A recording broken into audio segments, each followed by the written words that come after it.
أول حاجة هتدخل على تشات جي بي تي وتكتب له وصف للصورة اللي عايز تصممها.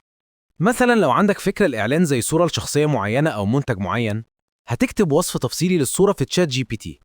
الخطوة التانية، بعد ما تكتب الوصف هتاخد البرومبت وتبعته تاني لتشات جي بي تي عشان يحول الوصف ده للصورة معبرة.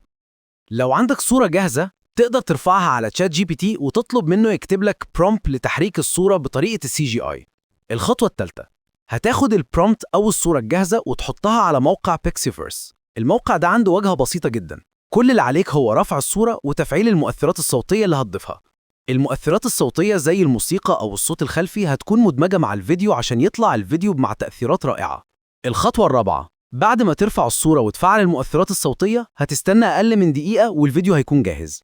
الفيديو بيظهر بجودة عالية ومع مؤثرات صوتية ممتازة، وهيبقى جاهز تماماً للاستخدام.